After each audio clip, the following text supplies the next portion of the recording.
All right, listen.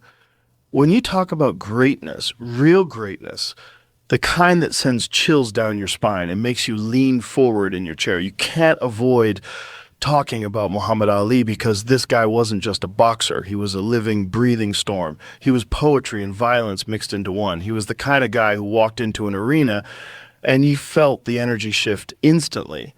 And that's not hype. That's real. That's history. Because Ali didn't just fight men. He fought doubts. He fought stereotypes. He fought governments. He fought the world. And every single time, whether he won or lost inside the ring, he walked out bigger than the sport itself. And I swear, man, if you dive into his story, if you really look at the way he moved, the way he talked, the way he fought, it hooks you, it drags you in and doesn't let go. And that's what we're going to do right here. We're going to break down why Ali wasn't just a champion, but a phenomenon, why his speed, his style, his charisma, his resilience, his impact went way beyond the rope. So buckle up, because by the end of this, you're going to understand why people still say his name with that kind of reverence, why they still get goosebumps decades later, and why Ali isn't just a part of boxing history, he's a part of human history. Man, when you talk about Muhammad Ali's physical attributes and unique style, you're talking about a guy who was literally built different from anything the heavyweight division had ever seen before. Because you got to remember, here's this dude who's 6'3", long reach, lean frame, moving around the ring like he's a lightweight. And that was just insane for heavyweights of his era. Like, people weren't used to seeing a guy that big dancing on his toes for 12, 15 rounds straight. And it wasn't just the movement, it was the rhythm. Like, he had this flow, this bounce, this unorthodox stance where his hands would drop, his chin would be up, and everyone would think, man, this guy's going to get clipped. But he had these reflexes that were freakish, like cat reflexes, pulling back from punches by inches, just making guys miss and then tagging them with shots they never saw coming. And that's where the whole float like a butterfly, sting like a bee wasn't just some slogan. It was real, because he literally floated on his feet, gliding around with speed and grace. But then he could uncork that jab or that right hand with a snap that stunned heavyweights who were way bigger and stronger on paper. And the power wasn't just in the brute force. It was in the timing, in the precision, and catching you clean when you least expected it. So what made him so unique wasn't that he was the biggest puncher or the most technically textbook boxer. It was that perfect combination of size, athleticism, footwork, speed, and swagger that turned him into this puzzle nobody could figure out. And that's why people look back and say Ali wasn't just a heavyweight champion. He was a once-in-a-lifetime athlete whose physical gifts fused with style in a way that changed boxing forever. That whole line, float like a butterfly, sting like a bee, wasn't just some catchy phrase Muhammad Ali threw out there. It was literally a living philosophy of how he fought. Because think about it, heavyweights back then were plotters, slow-moving tanks just trying to cut off the ring and land big bombs. But Ali comes along, this tall, long, fast, ridiculously agile dude, and he's bouncing on his toes, moving side to side, circling, dipping in and out, almost like he's dancing. And that's the float like a butterfly part, because he was light, smooth, unpredictable, always just out of range, making these massive heavyweights look like they were swinging at air. And the crazy thing is, he could do it not just for a round or two, but all night long. His conditioning and stamina were otherworldly. And then when you finally got frustrated, when you lunged in or slowed down for even a second, that's when the sting like a bee part hit you, because his jab was like a whip, fast and snapping, hitting you in the face before you even knew he threw it. And the combinations were insane. He'd tag you with 2s and 3s and lightning bursts, not the heaviest punches in the world, but sharp, accurate, and demoralizing. And then he could sneak in a right hand that had real pop, especially when you weren't expecting it. And it was this perfect marriage of grace and danger. Like, he lured guys into chasing a ghost, and then he punished them with speed and precision. And you look at guys like Sonny Liston, George Foreman, Joe Frazier, these were monsters. And Ali neutralized them because of that style. He'd float around them, frustrate them, drain their gas tank, and then sting them over and over until they broke. So it's not just poetry, it's literal strategy distilled into one of the most iconic lines in sports history. Because Ali was saying, I'm untouchable when I want to be, but when I decide to hit you, you're going to feel it.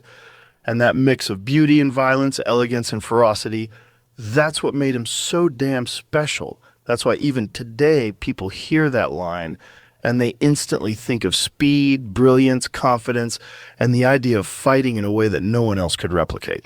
Man, when you talk about legendary fights and resilience, you can't even bring up boxing history without bringing up Muhammad Ali, because this guy's career is literally a highlight reel of some of the most insane wars we've ever seen inside a ring.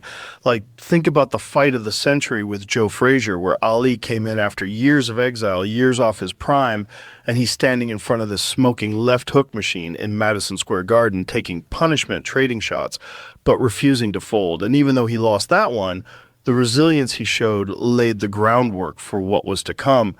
And then you've got the rumble in the jungle against George Foreman, where Foreman was this undefeated wrecking ball, demolishing everyone. People thought Ali was going to get killed, and what does he do? He invents the rope-a-dope, lets this monster punch himself out, absorbs hellish body shots with a grin on his face, and then comes alive in the later rounds, dropping Foreman in one of the most shocking and brilliant moments ever. And that's resilience on another level, because it's not just physical toughness, it's mental chess. And then there's the thriller in Manila against Frazier again. And man, that fight is legendary for a reason, because those two just put each other through pure hell. It was like watching two gladiators in a furnace, neither man wanting to give an inch, and by the 14th round, both of them were destroyed. Ali said afterwards it was the closest he'd ever been to dying in a ring, and yet he found a way to stay standing, to push beyond human limits. And that's what resilience looks like, because Ali wasn't just about speed and flash. He had grit, heart, and a refusal to break. And even later in his career, when his legs were gone, when he wasn't the same guy who danced around Sonny Liston, he kept finding ways to dig deep, to survive, to win fights through sheer willpower. And that's why people look at him not just as a great boxer, but as a symbol of endurance and courage, because his legendary fights weren't just contests, they were battles that showcased what a human being can endure and still come out on top. And that's why Ali is still remembered as not just a champion, but a warrior whose resilience defined an era. Man, when you talk about psychological warfare and charisma in combat sports, nobody did it like Muhammad Ali, because this guy didn't just fight you in the ring. He fought you before the first bell even rang. Like, he understood the mental game on a level that was almost artistic. He would get inside his opponent's head with words, with jokes, with poetry. And it wasn't just trash talk for the sake of trash talk. It was calculated. It was a weapon, because Ali knew if he could make you angry, if he could make you emotional, you'd step into that ring and fight his fight instead of yours. And that gave him the edge. Like, think about the way he went at Sonny Liston, calling him a big, ugly bear, following him around, yelling at him, making him look foolish. All of that was designed to strip away Liston's aura of invincibility. And then, boom, Ali shocks the world. And people forget that wasn't just about fists. That was about psychological warfare. Then, with Joe Frazier, Ali turned it into something bigger than boxing, calling him names, poking at him, making the public pick sides. And even though it was brutal and sometimes crossed lines, it created this pressure cooker of intensity that made their fights iconic, because they weren't just contests of skill. They were emotional battles that felt personal. And Ali thrived in that environment.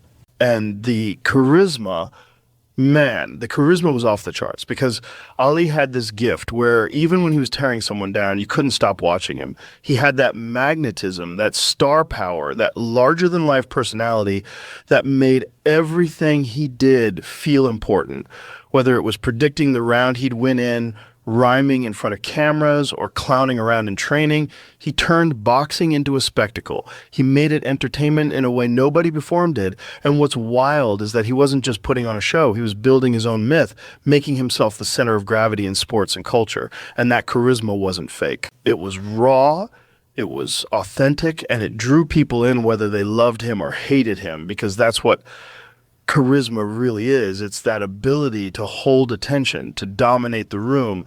And Ali weaponized it just like his jab, using his mind and personality as much as his fists to break opponents down and elevate himself into legend status. Man, when you really break down the cultural and global impact of Muhammad Ali, it's honestly insane, because this guy wasn't just a boxer. He was a world figure, like a walking symbol of rebellion, courage, charisma, and conviction. And what made him different was that he transcended the sport in a way very few athletes ever have. Because think about it.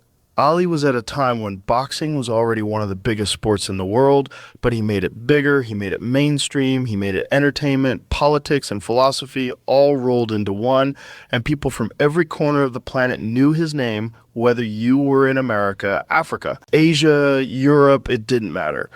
Ali was global, he was a household name, and part of that was his unapologetic stance on issues outside the ring, like refusing to go to Vietnam, standing up for his beliefs, even when it cost him his prime years. And that kind of integrity, that kind of willingness to risk everything, it resonated with people beyond boxing fans. It made him a hero to the oppressed, to the voiceless, to anyone who ever felt like the system was against them. And then you factor in the rumble in the jungle in Zaire or the thriller in Manila in the Philippines.